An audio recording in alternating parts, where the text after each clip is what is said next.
आगे बढ़ते हुए अगली बड़ी खबर का रुख कर लेते हैं। वो ये कि बिहार की राजधानी में अपराधियों का आतंक थमने का नाम नहीं ले रहा है। दरअसल बीती देर रात पटना के राजेंद्र नगर टर्मिनल के पास अपराधियों ने आरजेडी नेता और जमीन कारोबारी राजकुमार राय को गोलियों से छलनी कर उन्हें मौत के घाट उतार दिया। इस पूरे वारदात के बाद अपराधी कंकड़बाग मेन रोड की ओर फरार हो गए। इस पूरे वारदात से पूरे इलाके में सनसनी फैल गई है। घटना की जानकारी मिलते ही पुलिस और एसएसएल की टीम मौके पर पहुंची। पुलिस ने घटनास्थल से 6 गोलियों के खोखे भी बरामद कर लिए हैं।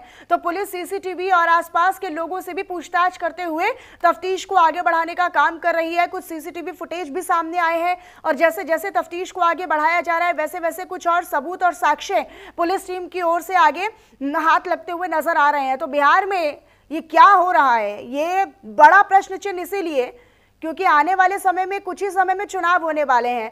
विधानसभा चुनाव बिहार में मुहाने पर हैं, लेकिन उससे बीते कुछ महीनों से लगातार कानून व्यवस्था पर, सरकार की कार्यशैली पर इसी तरह के सवाल पैदा होते जा रहे हैं कि अपराधियों में पुलिस का खौफ क्यों नहीं है, अपराधियों में पुलिस का डर क्यों नहीं है। एक तस्वीर आपको सीसीटीवी की दिखा रहे हैं जहां पर अपराधी भागते हुए नजर आ रहे हैं। इन आरोपियों का क्या हुआ, इन आरोपियों को गिरफ्तार किया गया या नहीं किया गया, पुलिस के हाथ क्या लगा क्या नहीं लगा, इस बारे में भी फिलहाल तक कोई अपडेट या जानकारी नहीं। लेकिन ये दूसरी तस्वीर जो आप देख रहे हैं ये उन्हीं आरजेडी नेता की है, राजकुमार राय, जिनकी हत्या कर दी गई। बीच सड़क पर उन्हें गोलियों से छलनी कर दिया गया।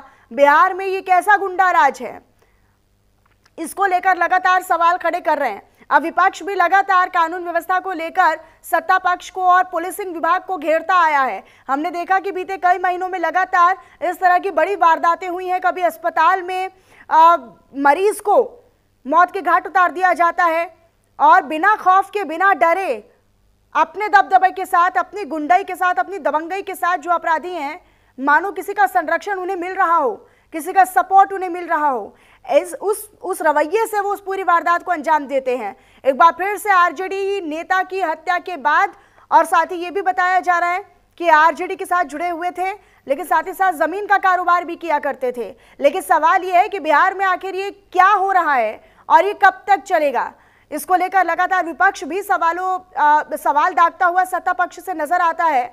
तो बिहार में गुंडा राज एक बार फिर से नजर आने लगा है और इस तरह की तस्वीरों से कई सारे सवाल जो हैं वो पैदा होते हैं। आरजेडी नेता की, राजकुमार राय की गोलियों से छलनी कर निर्मम तरीके से हत्या कर दी जाती है। बीच सड़क पर किसी नेता को मौत के घाट उतार दिया जाता है और किसी प्रकार का कोई डर अपराधियों में नहीं है। भागते हुए नजर आते हैं, मौके से फरार ये आरोपी इस सीसीटीवी फुटेज में सामने आए हैं। एक्सक्लूसिवली आपको ये तस्वीरें दिखा रहे हैं, एक्सक्लूसिव तस्वीरों के जरिए आपको ये बताने का प्रयास कर रहे हैं कि किस तरीके से अपराधी अपने पूरी वारदात को अंजाम देते हैं, अपने लक्ष्य को हासिल करते हैं और फिर मौके से फरार हो जाते हैं। उन्हें रोकने टोकने वाला कोई नहीं है, उनसे तफ्तीश करने वाला कोई नहीं है, उनको अरेस्ट करने वाला कोई नहीं है। ये पुलिस की कार्यशैली पर सवाल खड़े हो रहे हैं कि बिहार में कहा करता था कि जंगल राज है, गुंडा राज है, सत्ता आती है, नीतीश कुमार आते हैं, नीतीश कुमार कहते हैं कि भाई हमारे राज्य में सब सही हो गया है, हमारे राज्य में कानून व्यवस्था बेहतर हो गई है, पुलिसिंग व्यवस्था बेहतर हो गई है, कार्यशैली पुलिस की सख्त हो गई है, अपराधियों को बख्शा नहीं जाता। लेकिन उसके बाद ऐसी तस्वीरें कई तरह के सवाल भी पैदा करती हैं। रात में ही कॉमर्स कॉलेज के बाहर एक राघोपुर के निवासी को जो है गोली मार दी गई। कई जगह परसों सिवान में हुआ, कहाँ नहीं हत्या हो रहा है। डेली 200 राउंड गोलियां चल रही है, 100 से ज़्यादा हत्याएं जो है एक हफ्ते में हो गया है। कहीं कोई कार्रवाई सुनवाई नहीं और आप लोगों को जानकारी नहीं। आप लोग तो एसआईआर के सवाल को पूछ रहे हो। बिहार पे जो भ्रष्टाचार जितना बड़ा है, कल फिर कोई जो है ग्रामीण कार्य विभाग का इंजीनियर के यहाँ रेड पड़ी और करोड़ों रुपए मिले।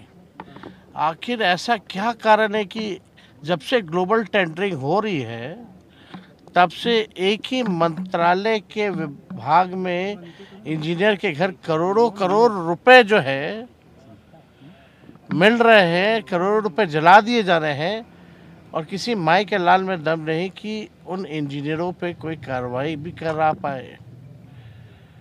ये मंत्री जी क्या कर रहे हैं भाई? मुख्यमंत्री सुबह शाम वही मंत्री के घर घूमते हैं।